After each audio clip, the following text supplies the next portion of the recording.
Good morning, everyone. Thank you for joining us here at Springcreek Church Online. My name is Laura, and I'm here with my good friend Josh, and we love that we have so many of you joining us from around the city, around the state, and even around the world. We would love to know where you're watching from, so let us know in the comments below. And if you're one of the new people here at Spring Creek, we want to hear from you. So text NEW to 96995. Also, we believe that life changes when we do life together, and growth happens in community. That's where we get to experience the gospel in a new way. So we'd love to connect you with a group of people that you can live life with. Even as we social distance, we have groups that meet digitally and groups that meet in person that we can accommodate for you. Go ahead and text the letters CG, that's short for community groups, CG to 96995, or go to springcreekchurch.org/groups. Another great way to connect with your family is an awesome upcoming event we have. It's Camp Stay at Home, and the Next Gen team has been working so hard to make it amazing for you guys. We want to set families and parents up to win at home through interactive teaching, amazing lessons, lots of fun activities, lots of laughter, and so much more. Don't miss your chance to save your spot. You can register online at springcreekchurch.org on the Next Gen Events tab. You have till July 17th to make that happen. Do it quick. Our mission continues forward through your generosity, and when we partner together in generosity by your giving, we're able to reach the city, reach the state, reach the world with the gospel, and that's our hope, that we'd be able to continue to do that. If you'd like to partner with us in giving, you can do so by texting GIVE to 96995 or go to springcreekchurch.org/give, and you can set up online giving, recurring, or make a one-time gift, or you can mail a check to our address listed right below. Again, thank you for being here this morning. Let's get ready to worship together. Good morning, Spring Creek Church. So glad that you decided to join us.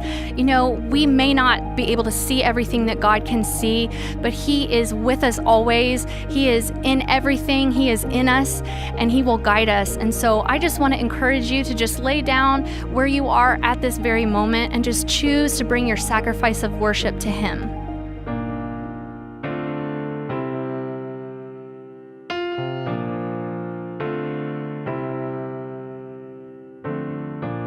I wandered through the darkness, wasting away. My soul was cold and hopeless, dead in the grave. Like a river of life in a dry land, like a flicker of sight to a blind man. I saw the glorious light as it broken, God of mercy and might. Oh, you brought me back to life. You're the Lord of light, shining in the dark. You're the source of life, beating in my heart. You're the living hope, you're the risen Christ. You restore my soul. Oh, you brought me back to life.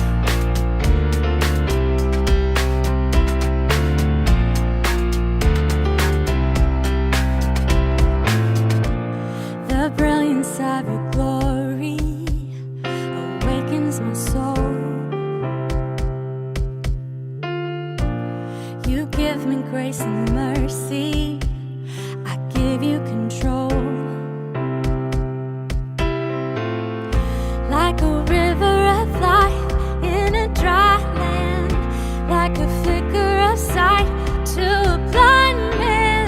I saw the glorious light as it broken, God of mercy and might. Oh, you brought me back to life. You're the Lord of light, shining in the dark. You're the source of life, beating in my heart. You're the living hope, you're the risen Christ. You restore my soul. Oh, you brought me back to life.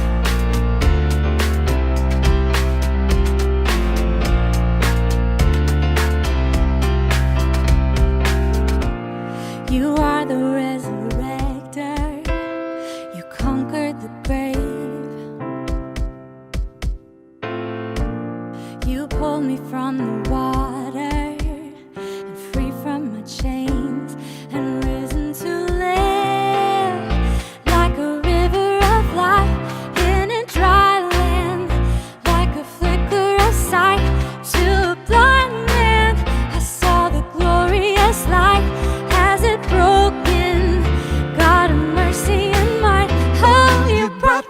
back to life. You're the Lord of light, shining in the dark. You're the source of life, beating in my heart. You're the living hope. You're the risen Christ. You restore my soul. Oh, you brought me back to life. You're the Lord of light, shining in the dark. You're the source of life, beating in my heart. You're the living hope. You're the risen Christ. You restore my soul. Oh, you brought me back to life.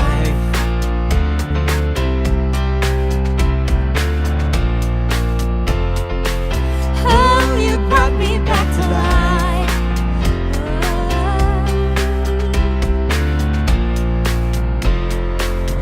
Oh, you brought me back to life.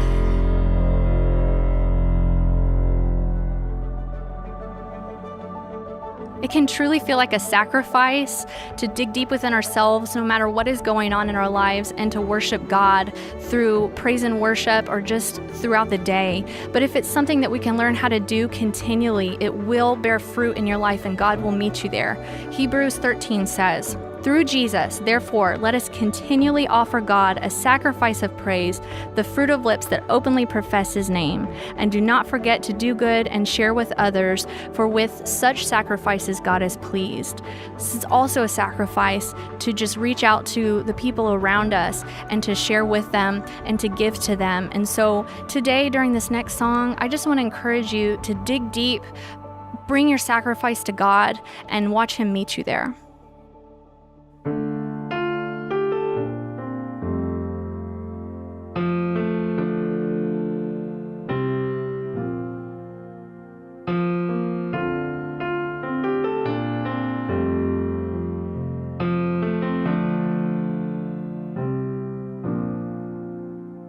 We are an altar of broken stones, but you delight in the offering.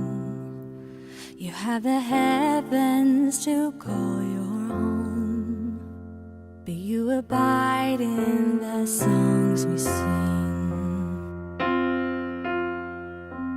10,000 angels surround your throne to bring you praise that will never cease. But hallelujah from here below is still your favorite melody. We sing hallelujah, hallelujah, hallelujah. We sing hallelujah, hallelujah, hallelujah.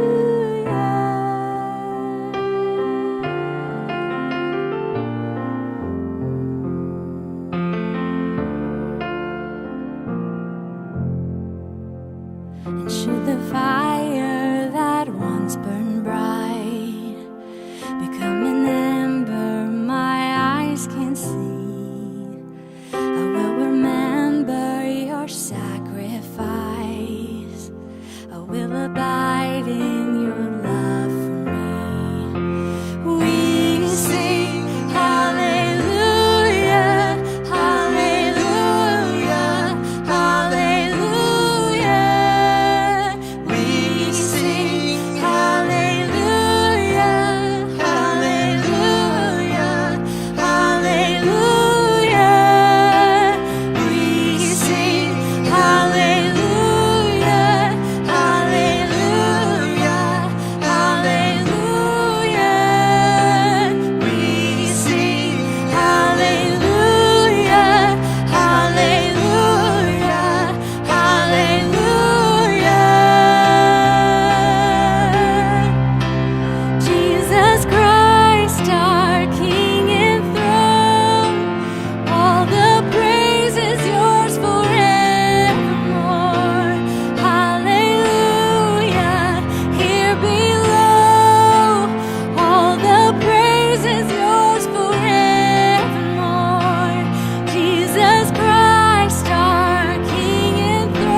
but we will not wait until it dies. For here and now shall your kingdom reign.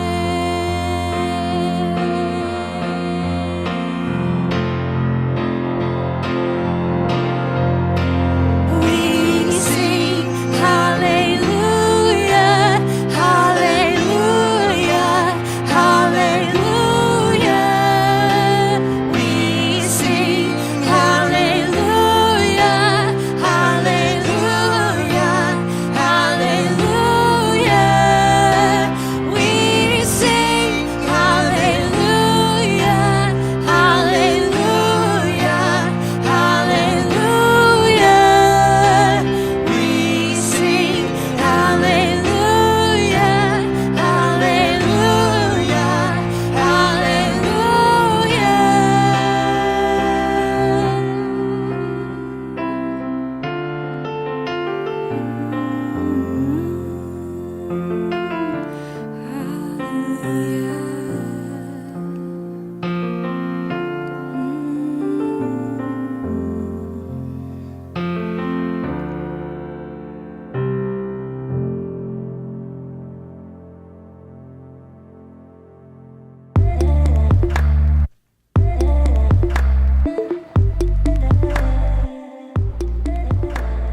We are just so glad that you chose to be with us this morning. Hasn't this been an incredible time of worship? Well, now we want to continue in that spirit of worship and gather around God's word and enjoy his presence, which is what worship is all about. We're in this series about forgiveness. And the first message, we talked a lot about what it is and what it isn't. I hope you were here for that message. If not, just go back online. You can still see it on Facebook, or you can go to our YouTube channel, Real Springcreek Church, watch it there. Last week, we talked more about how to do it. How do we apply forgiveness in our life? What does it look like? How do you put it into practice so that you begin to enjoy the benefits? Today, we're going to a whole new level about forgiveness. Because you see, forgiveness is bigger than just what we need as individuals and broken people to do relationships with one another. It's what our world needs. It's what society needs. It's what nations can benefit from. And today's message I'm calling, Can Forgiveness Heal a Nation? As we get started, bow your heads with me. Let's pray together. Father, I do thank you so much that we have this time to be in your presence, even though we're scattered across the Metroplex and across this country and even around the world right now. You are with us. And you promise, Lord, where we gather together in your name, you make a special sense of your presence known. And we're counting on that right now, that you're going to show up in the midst of this time together in your word. You're going to show us things we need to know. You're going to comfort our hearts where they need to be comforted. You're going to challenge us where we need to be challenged. And I just pray, Lord, that by the time we say our final amen, that we will know that we have met with you. I pray it in Jesus' name. Amen. So I want to read to you a small snippet from the Sermon on the Mount. This is in Matthew chapter 5. It happens to be verses 39 through 41. Jesus says, "But I tell you, do not resist an evil person. If anyone slaps you on the right cheek, turn to them the other cheek also. And if anyone wants to sue you and take your shirt, hand over your coat as well. If anyone forces you to go 1 mile, go with them 2 miles." Now, just to be honest, most Christians ignore this teaching altogether. Others, they see it as an invitation to bullies and spouse beaters to wipe the floor with their Christian victims. On the surface, the verses seem to be saying that Christians are to be cowards and to acquiesce to evil. It seems like Jesus is calling on us to be passive, like we're supposed to be human doormats and just let our abusers walk all over us. But let me just say right up front, nothing could be further from the truth. Bottom line, for most people, when it comes to being mistreated, a lot of us think only in terms of 2 options, either fight or flight. Either we resist or we don't. Either we submit or defy, we withdraw or confront, we surrender or plot our revenge. But can I tell you something from the heart? Jesus hates passivity as much as he hates violence.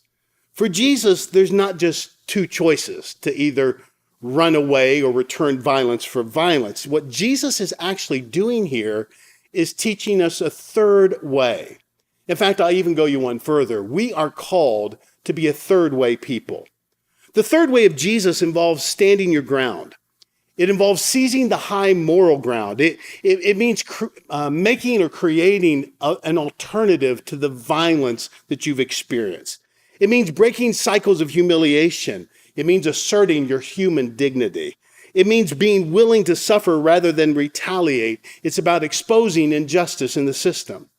See, what Jesus is teaching us here is to find creative, nonviolent ways to challenge the system in order to bring it down peacefully. To an oppressed people, what Jesus is saying is, don't acquiesce to oppression, but don't react violently either. Instead, find another way, a third way that's neither submission nor assault, that's neither fight nor flight. Instead, find a way to change the balance in the power equation. I mean, let's face it. In first century Palestine, revolution against the Roman-occupied world would have been suicide, which in fact history proved it was in 70 AD in the midst of the Jewish rebellion when the temple was literally cleaned off all the way down to the foundation. So Jesus isn't advocating armed revolution in these verses, but he is advocating revolution. And what I want to show you today is just how he does that in these verses. The way Jesus ultimately defeats the empire, defeats his enemies, is a nonviolent way. I mean, think about it. The empire kind of had a monopoly on violence and maintained its power through violence. But Jesus and Christianity eventually defeat the empire without a sword. The early Christians overcame it, not by overpowering it, but by defeating it from underneath. Now, I wish I had time to explain all that in this message. I don't. That's another message for another time. But let me say this. As a people, we tend to be drawn to dichotomies.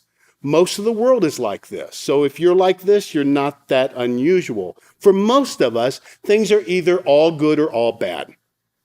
It's either my way or the highway. It's about what's right or what's left. It's about conservative versus liberal. It's about Republican versus Democrat. It's about, capitalism versus socialism, you name it. It seems that we can boil all of life down to only two possibilities.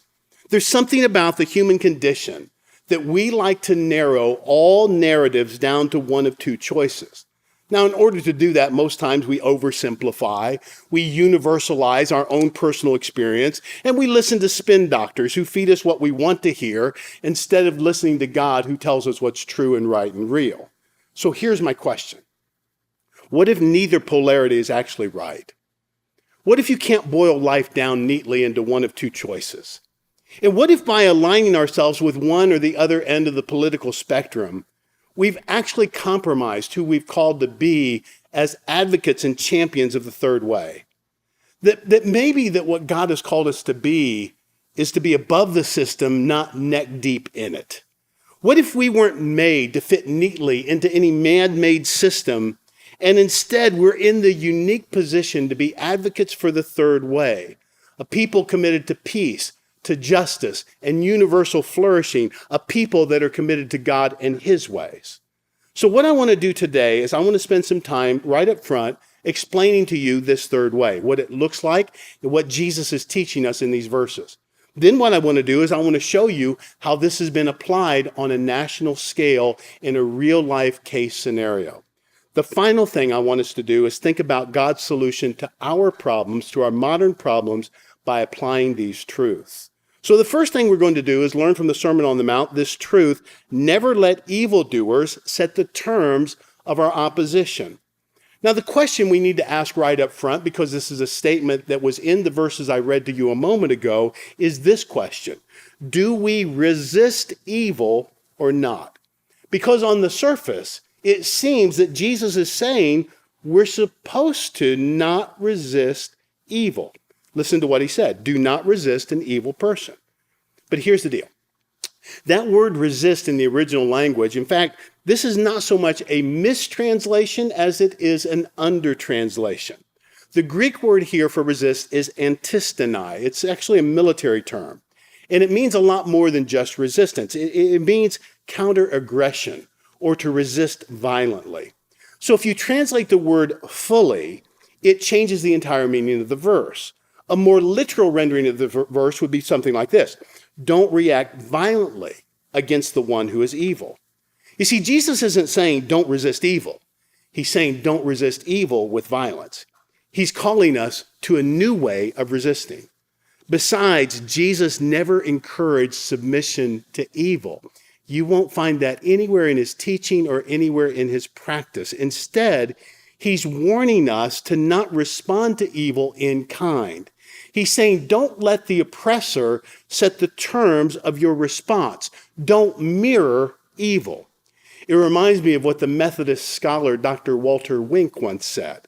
The problem of using violence always turns you into the very thing you hate.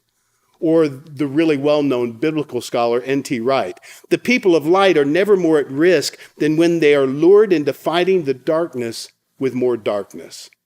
So what Jesus is doing here is he's rejecting violence, not resistance. And why is that? Because returning evil for evil only intensifies the evil that already exists in the universe. We're here to combat evil, not contribute to it. If you haven't figured this out by now, evil just always has a way of escalating, doesn't it? If you have a knife, I go get my gun. If I get my gun, you get your machine gun. It's this never-ending cycle and descent into evil. What Jesus is doing here is he wants to break us free of that cycle. As children of God, we punctuate evil, not accelerate it. N.T. Wright said it like this: hitting back keeps the evil in circulation. So again, herein lies our problem. Like I said earlier, we love our dichotomies. We want life to all boil down to one of two easy choices. So our default is to think in terms of fight or flight, either hit back or run away. As a result, we have to be taught a new way of dealing with violence and injustice. So that's what Jesus is going to do here. He's going to teach us about the third way. This is the road less traveled. This is the remedy to hate and injustice in the world. The third way, I'll tell you right up front, is not the Republican way. It is not the Democratic way. This is the Jesus way of changing the world. So let me show you 3 demonstrations of creative, active resistance. The first thing Jesus advocates for is this: turn the other cheek. Here's what he told us. If anyone slaps you on the right cheek, turn to them the other cheek also. Now, the key to understanding this verse is the one simple phrase, and the Bible's really clear to point this out. It says, if someone strikes you on the right cheek. Now think about this for a minute. Your right cheek. In a dominant right-handed world, if I square off to hit you and I swing at you, does my fist land on your right cheek? No, it doesn't. Not in a dominant right-handed world. If I choose to slap you and I bring it across your face, does that land on your right cheek? No, it doesn't. For me to hit you on your right cheek would require me to use my non-dominant hand, to use my left hand. But like I say, we're in a right-hand dominant world. So the only way to naturally strike you on your right cheek is by using the backhand to strike you. And by the way, this verse is really clear that it's not talking about a slug, a fist, a hit.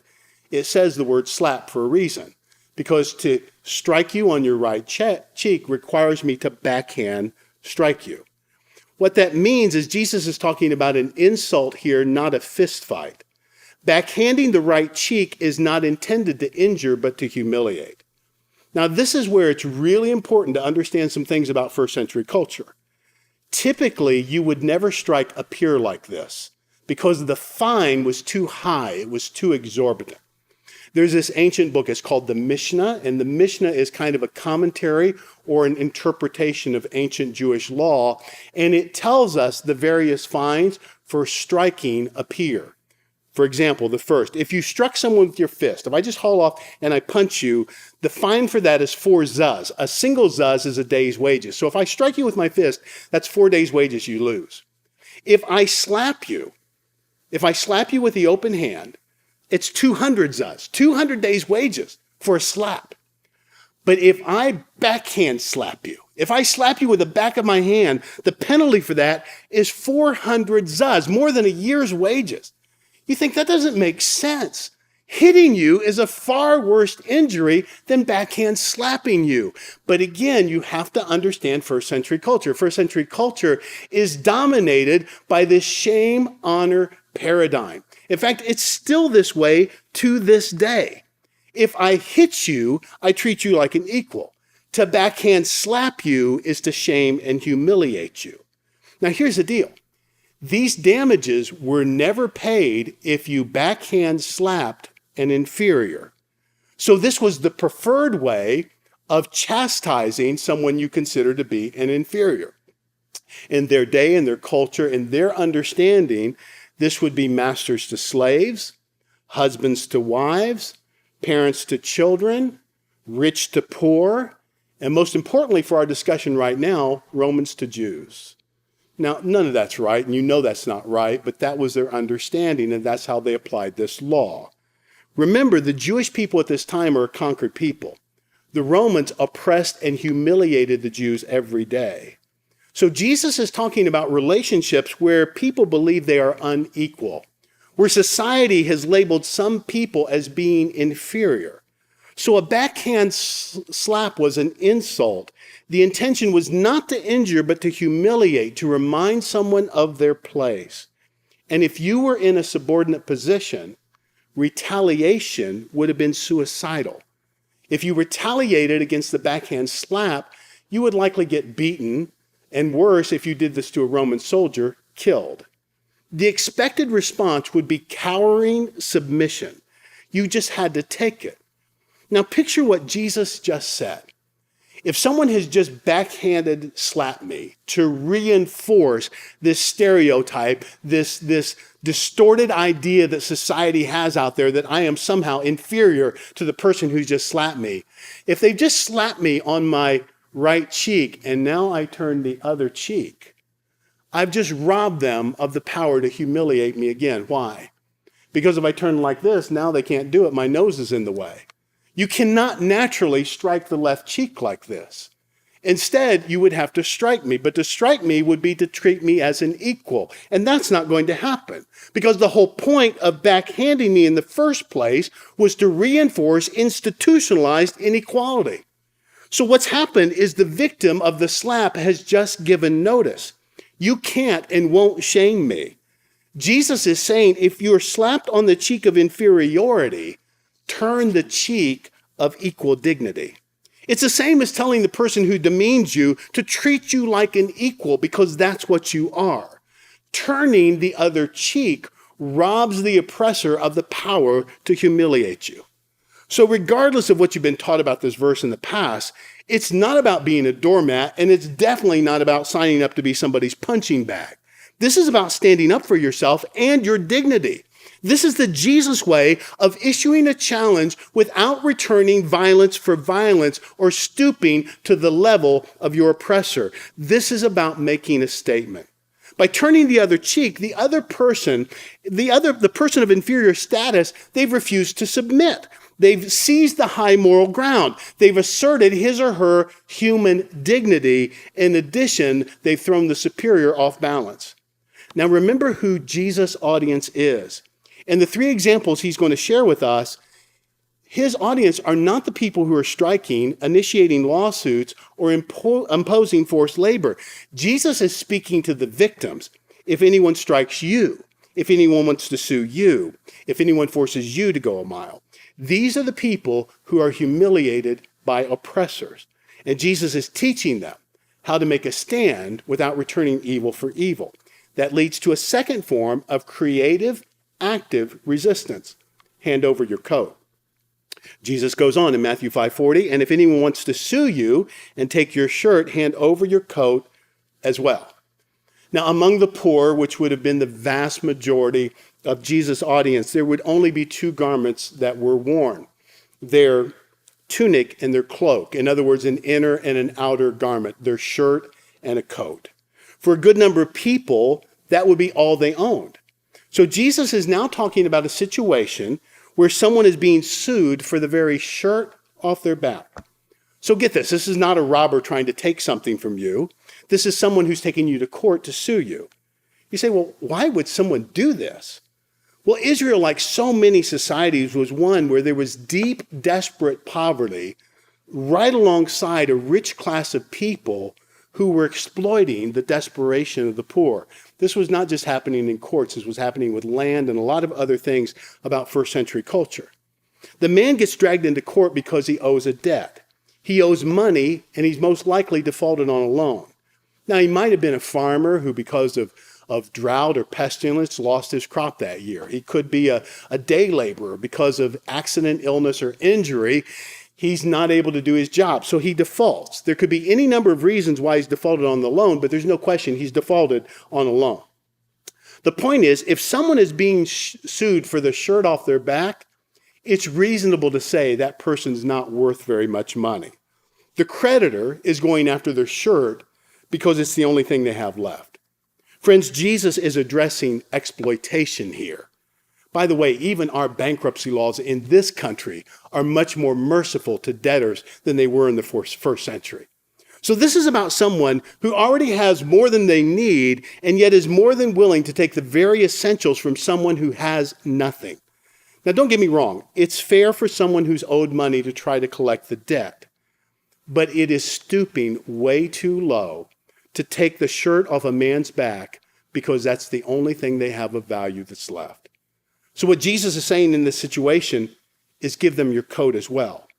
In other words, strip naked in the court. Take off your shirt, take off your coat, make everybody see what this person is actually doing to you. They're leaving you with absolutely nothing. What Jesus is saying, he's saying to a person who's in a situation where they cannot win. They do, in fact, owe them money, and because the courts are corrupt, he has no chance of winning. They're going to lose. But Jesus finds a way to make a far more important point. In effect, what he says is dramatize the inequality and injustice without resorting to wrongdoing yourself. You see, if you're in this position, you can't refuse to pay the debt, but you can expose how shameful and evil it is for a person to demand the shirt off your back. You may not win the lawsuit, but you can unmask the aggressor's actions for what they really are. So the creditor is now exposed for what they are, a person who will stop at nothing less than the total destitution of others.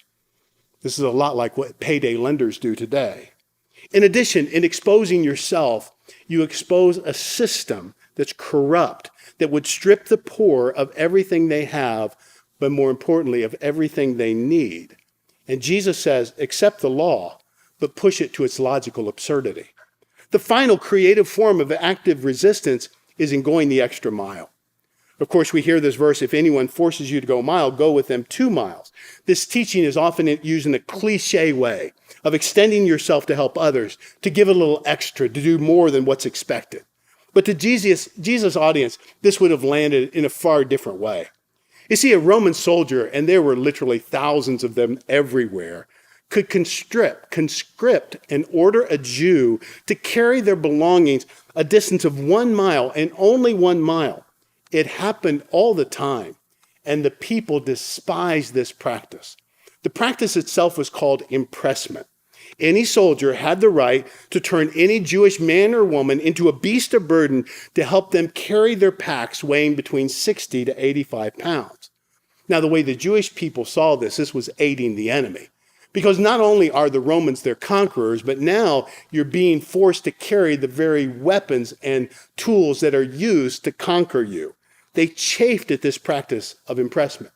In fact, so much so, they are so bitterly resented that there are vivid accounts in history of Roman armies approaching a village where an entire village would empty out rather than be conscripted into impressment and be forced to carry the Roman soldiers' gear. It's so hated that by law, the Roman government limited impressment to 1 mile because the Roman government feared that this practice alone would fan the flames of revolution. And if a soldier demanded that a Jewish person carry their gear for more than 1 mile, they could be whipped by their superiors. So Jesus doesn't tell the people to revolt. He doesn't tell them befriend the soldier, get them all alone and drive a knife into their ribs. Jesus does nothing to fan the flames of violence.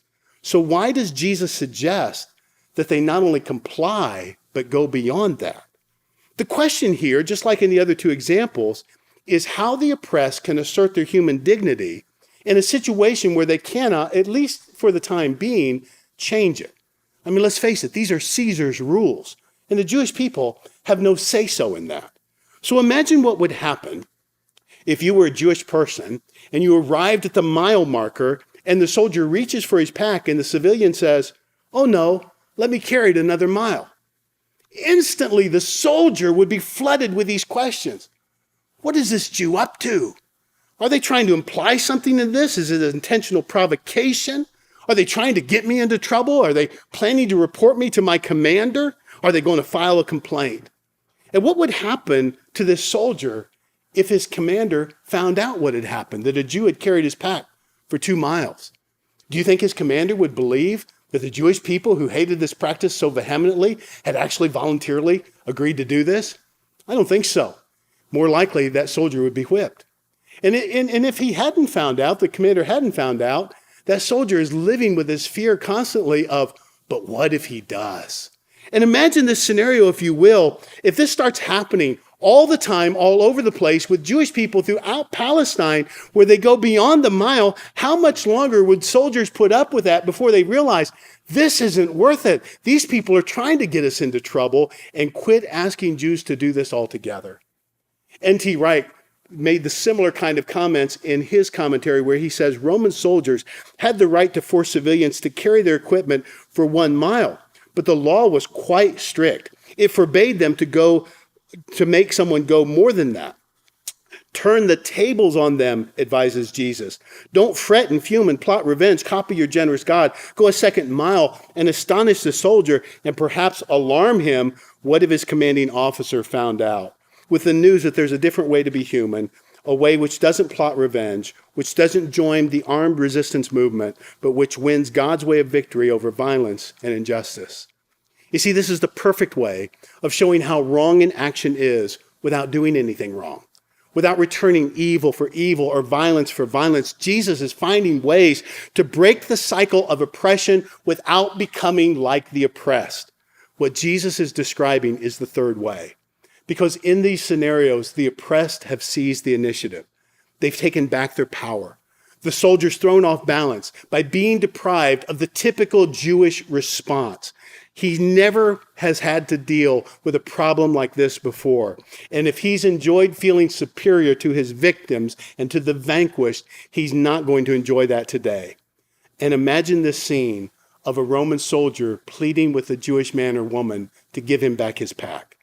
You see, Jesus isn't encouraging second mile in order to earn extra credit in heaven or somehow kill the soldier with kindness.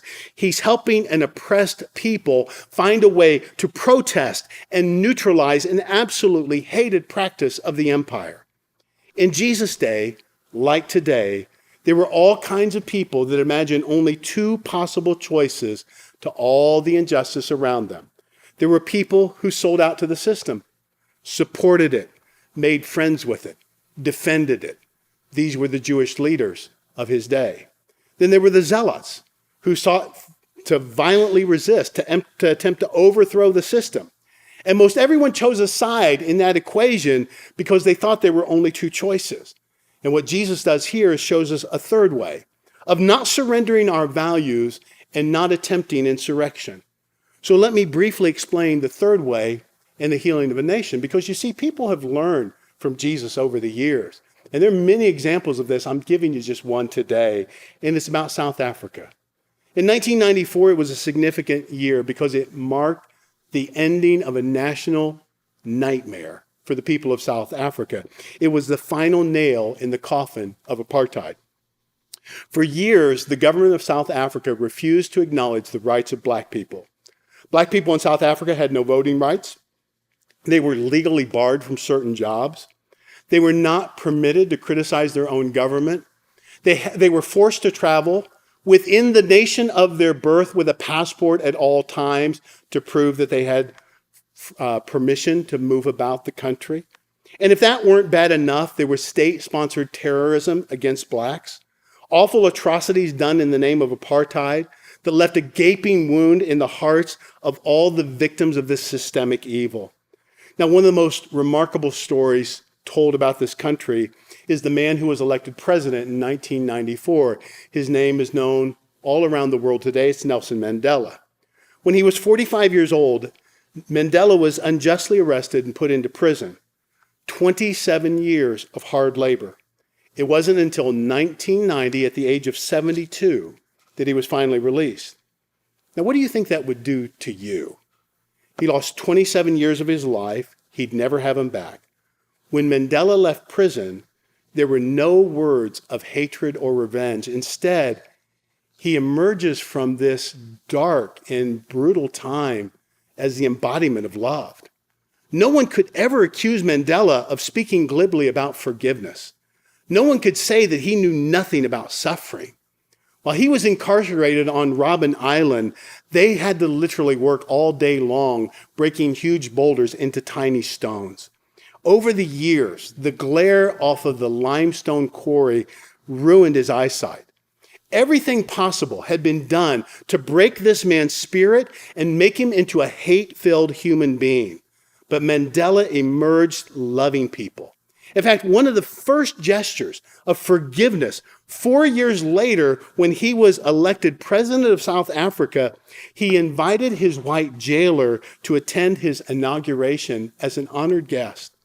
Mandela was a man who'd been vilified, hunted down as a dangerous fugitive, incarcerated for 3 decades, and yet he believed passionately the only hope for the future of South Africa was in forgiveness. So how do you heal a nation? How do you help a people heal who've lived all their lives under the boot of another people? Following the end of apartheid and the beginning of the new country, South Africans embarked on a new journey of dealing with its past. They did it by trying something that's never been done on a national scale, and that's forgiveness. Now, I'm not talking about national amnesia where, we just try to move on and try to forget the past. A lot of nations have done that to their demise. I'm not talking about a general amnesty where by edict of the government, everybody who did wrong simply has their slate wiped clean and no accountability. And I'm certainly not talking about popular ideas of forgiveness and the distortions that are out there about forgiveness.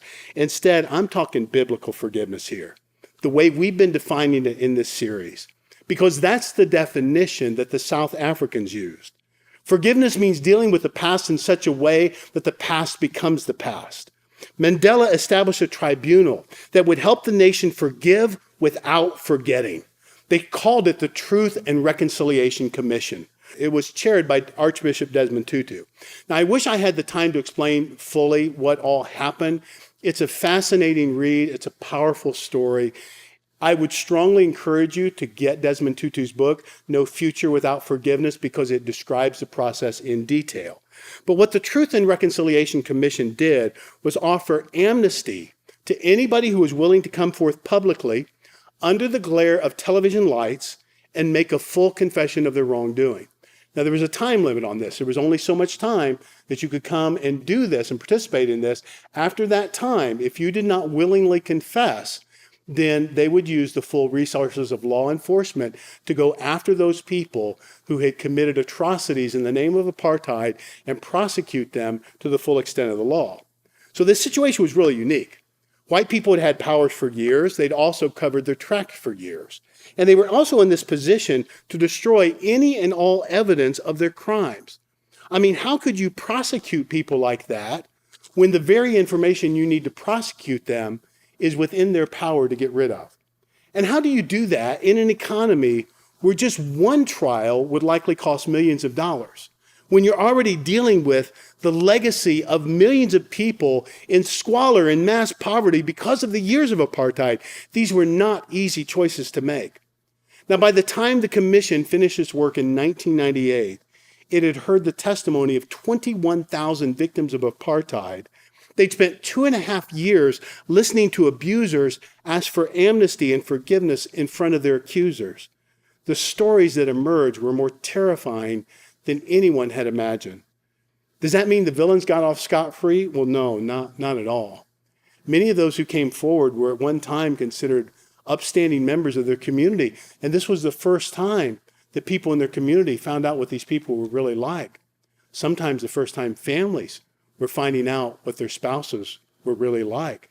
There were a lot of divorces in the aftermath of what happened because there were confessions of being members of death squads who tortured innocent, unarmed victims. Now, as you can imagine, these atrocities were just horrific.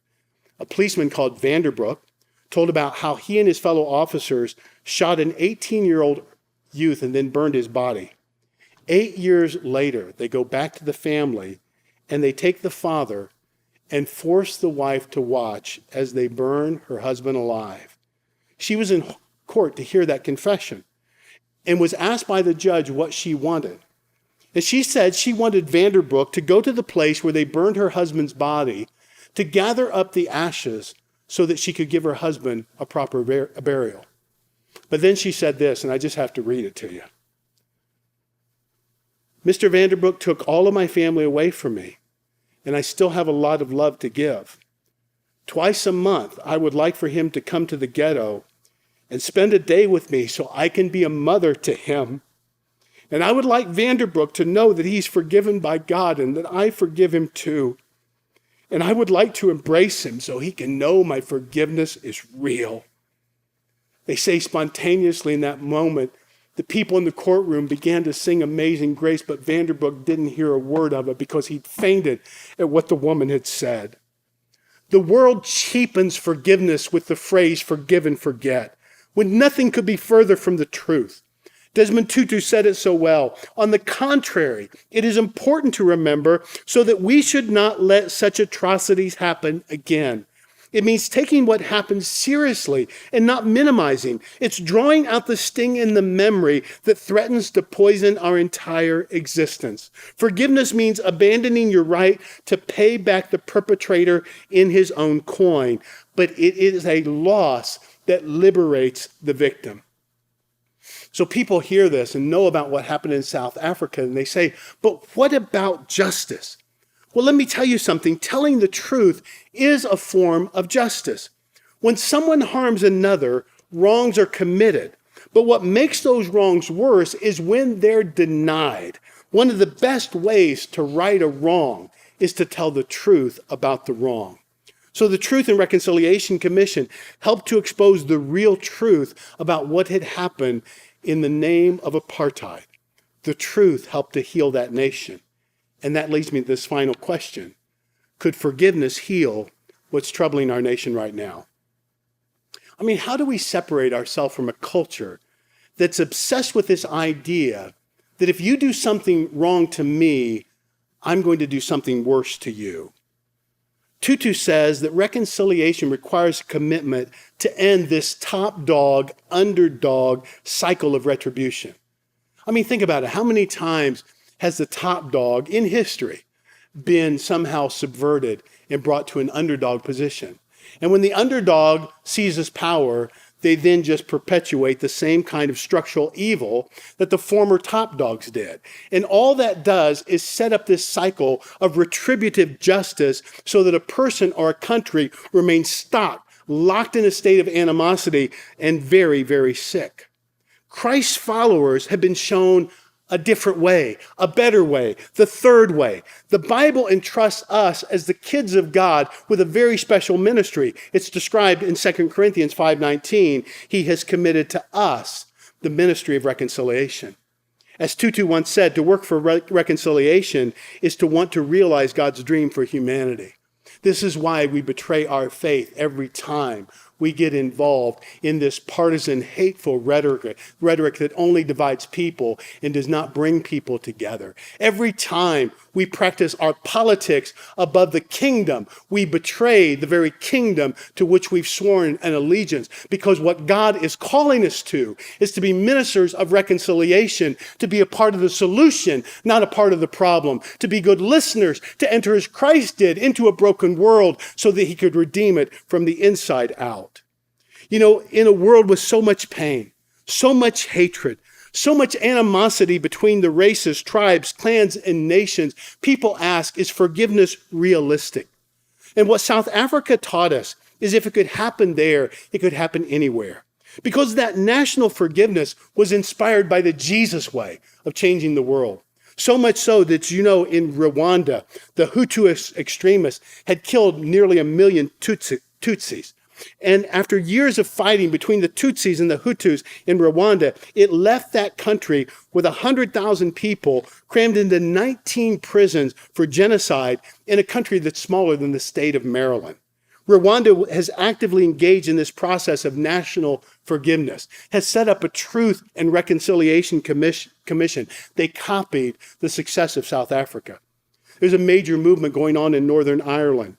If you know anything at all about history, about the long-term problems between Catholics and Protestants in that region. There's been murder, there's been mayhem, there's been bombings, and they're learning a new way. They're learning the third way. They're learning the value of forgiveness. In fact, right now, children in both Catholic and Protestant schools are being taught a forgiveness curriculum in hopes of ending the violence within this generation and in the ones to come. God wants to say to the world, to America, look at South Africa. They survived this national nightmare called apartheid. It ended. They had a problem and they solved it. And they did it with forgiveness. Without forgiveness, there is no future.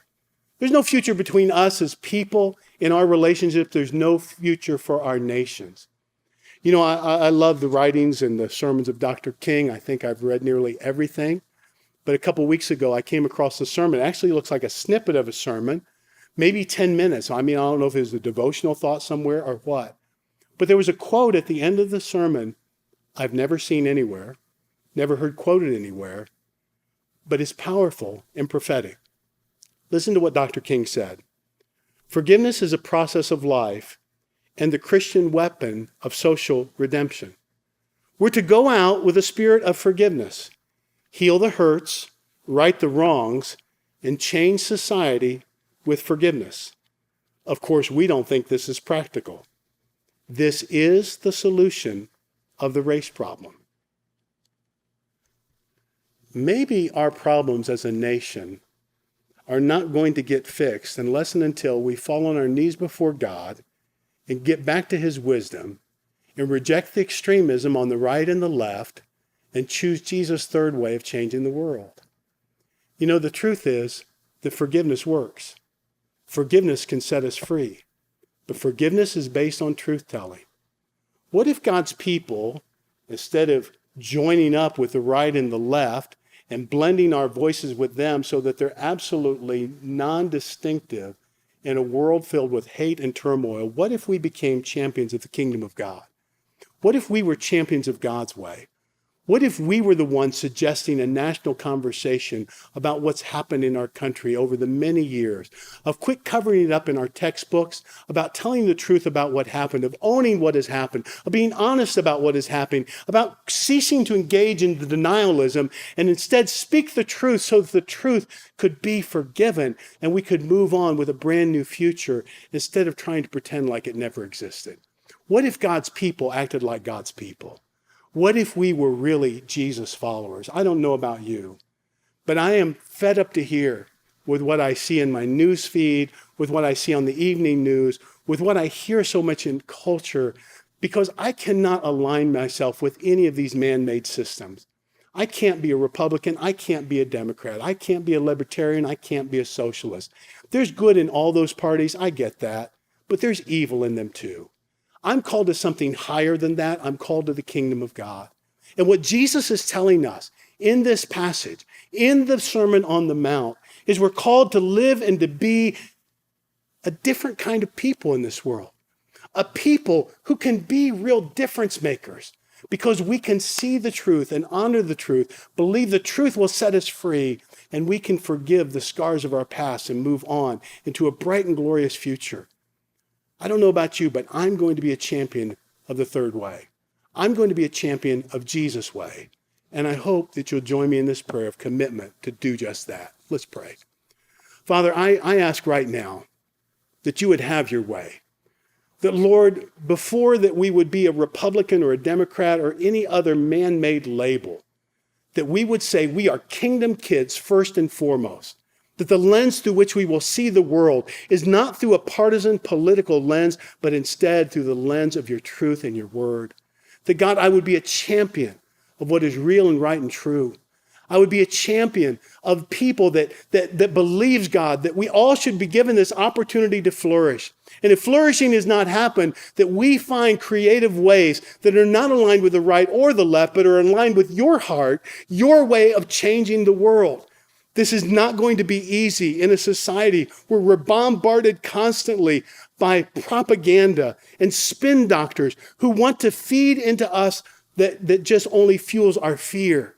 Instead, God, let us be a people of faith, a people who believe, God, that the person who made us, who created us, who designed the very universe, knows the best way forward for us all, and help us to not just be advocates, but champions of those truths. I pray it in your precious Son's name. Amen. So don't leave us, hang around. We got a time where some of our pastors are going to come together to discuss today's message.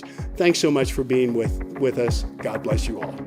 Thanks for joining us for the discussion. For those that are watching for the first time, know that we would love to see your comments below and see your answers to the questions that we have. So Josh, you want to take it from here? Thanks, Patrick. I appreciate it. I'm excited to have you guys here, Laura, Patrick. We're going to have a great discussion, but not like an easy week. It seems like I brought light and fluffy, yeah. I brought in the experts on forgiveness. But also it's one of those where we're going to have some hard conversations. But first, I want to know what is your default, your normal? What does it look like for you to forgive? How it comes naturally to you? What's that look like? I'm a little bit of a people pleaser and also a little dramatic. So I have that immediate, oh, yeah, it's fine. But then I might hold a little grudge and resentment. I'm better about that. I've gotten a lot better about that. But for a while, that was kind of my default was, yeah, I'm going to remember forever what you did because I thought that's how you don't let yourself fall into that again. And I've matured a little bit, thankfully, and it looks a little better now. And I think that I've learned how, Yadi had so many powerful words when you guys first talked about this. It really is so much for you and just as much for the other person. I've been thankful enough or grateful enough that I have so many people that have given me grace and forgiveness. It's a little easier for me to do that now. Oh. Yeah. Yeah, I hate uncomfortable social situations, even if I know the person really well. So the thing about forgiveness is oftentimes I have no problem bringing up something that I feel like I need to work through in order to give somebody forgiveness. Problem is that as soon as I start that, it immediately can become an uncomfortable situation, which I immediately try to get out of by downplaying everything. I think that it's an unhealthy default to forgiveness. I think the healthy default for forgiveness, at least for me, is to acknowledge that I need to forgive this person and realize even if they don't do anything, I can still forgive them. And so I think that's also my default is to give forgiveness, even if somebody doesn't give me the right apology or the right thing that I need in order to work through it. Yeah, I think that's wise to be aware. Like I want to pretend I don't need to forgive and there's nothing wrong. We're all good. Let's just sweep it under the rug. Yeah. But I'm going to remember forever everything you've ever done. Yeah. I fit more into the gender stereotypes. They say that women often need to talk it out and sort it out after they've worked through the grudge, and men either need to like hit each other once and move on or just pretend like nothing's wrong. And so I kind of go that same way of, oh man, he seems cool about it. I'm cool about it. Nothing's wrong. So obviously we've forgiven each other, I guess, until they're out of my life and they maybe didn't forgive me or I maybe didn't forgive them. I just forgive and forget, but predominantly forget without practicing forgiveness, and that's hard. Yeah. But there's the third way that we're learning about, and this third way where you don't have to be a punching bag, but you don't have to hold a grudge all the time, and there's this healthy resistance. So in your mind, what does it look like to practice that healthy forgiveness where you're not turning into a punching bag, but you're not being ignorant as well? Yeah, I have 2 daughters, and we actually talk about this a lot because they are also tend to be on the dramatic side. And it's really easy to say forgive and forget. And I love that Keith made that point that it kind of cheapens forgiveness when you do that, because to truly forgive somebody is a thing, especially when there's the slight thing like, your burger order was wrong. And then there's heavy forgiveness that cost you something. And so I think that line of, yes, we are called to forgive, but not to be a doormat. So as females, the reason I talk to them about that, I think there's a different sometimes societal pull to us to be ladylike, and you're not supposed to stay mad, and you're not supposed to stand up for yourself that way. That's a little hyper aggressive. Don't be like that. And so it's that line of, like you said, extending that forgiveness and acknowledging there was something to forgive, and then not holding on to that, but yet not letting yourself be put back in that position, that healthy resistant. So it's okay to say, I completely forgive that action, but it's not okay for you to do it again. And I will draw that line, and I will, put up those boundaries. That's kind of what it looks like for me, I think. Yeah. I think it's interesting to also realize that no matter what, somebody's going to think you're a doormat. And no matter what, somebody's going to think you're really stubborn. Yeah. And so to really self-identify with one of those things is one of the most important things. I think that Keith really brought up a great point when he was talking about that if a soldier asked you to carry 1 mile, to go 2 miles, because there were legal implications for that. And so you show, like, I'm not a doormat. I'm going to do this willingly, and you're going to have to face consequences. I think that's also great because if you go to Israel, there's a place called the Via Dolorosa, which is it's a path that you can walk, which is historically the path that Jesus took his cross, from where he was given it to all the way to Calvary. What I love about that path is it's roughly about 2 miles, which means somebody was willing to go the second mile for me. And so out of all the things that could describe Jesus, a doormat is not one of them. Yeah. Which means you can go the second mile for somebody, and somebody else is probably going to think you're a chump for doing so. But inside, I'm not a doormat for doing this. I'm doing this because I know that forgiveness matters and that I can be strong in the face of it. Yeah, that second mile matters a ton, especially considering that Jesus took that for us. And I think that's what we have as our example for forgiveness. That's the model that's been set. And I think about that. As I said earlier, I turn my cheeks all the time. It's like, yeah, it's no big deal. Sure, I'm fine. So I'm more apt to be a doormat because I'm super trusting and what some people might claim as naive. And I think in my naivete, it's just, okay, yeah, we're fine. And so my whole life, I've just given in. I've let people take more money from me, or, yeah, I'll cover you this time. I'll take care of that. Or I'm overly trusting. And I think we see patterns of people who need to step in without, showing violence, without showing hate, step in and step up for themselves. I'm not going to be over trusting right now. I'm going to remove myself from an unhealthy place and put myself in a healthy place to where I can essentially forgive. Yeah. And in turn be forgiven, ideally. So for me, I think don't be a doormat, but that doesn't mean I'm always going to swing back. There's something powerful about peaceful resistance, as Dr. King modeled it.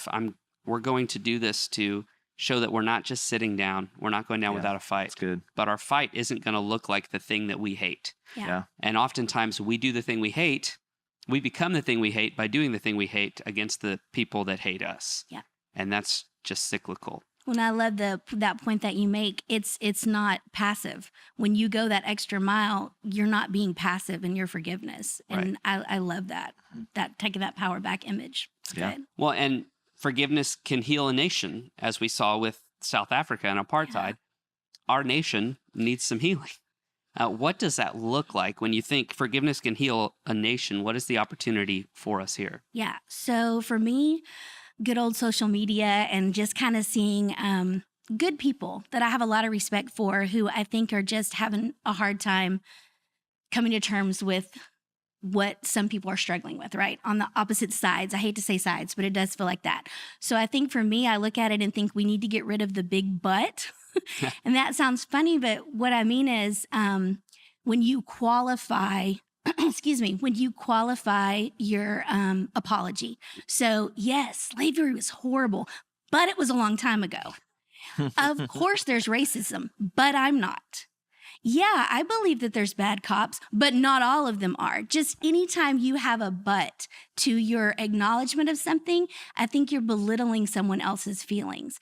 And it's okay And it doesn't mean you're a bad person or you're taking responsibility for something you really don't feel like you had a part in, to acknowledge that it happens and happened and that there's still things happening and that it is systemic and far-reaching.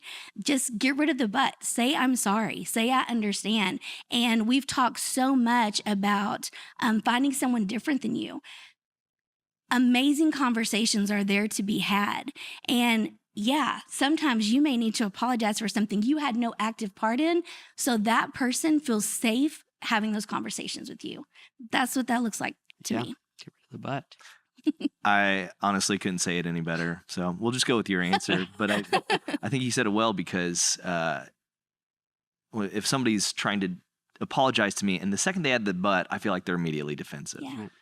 I'm not wanting harm on somebody else when I'm seeking forgiveness from them. So the second they try to defend themselves makes me feel like they don't really understand me. And so it's the opposite is true. If I'm trying to understand somebody, I don't need to throw in the defensiveness. I just need to really take something and be able to acknowledge it and be able to look at it for what it really is.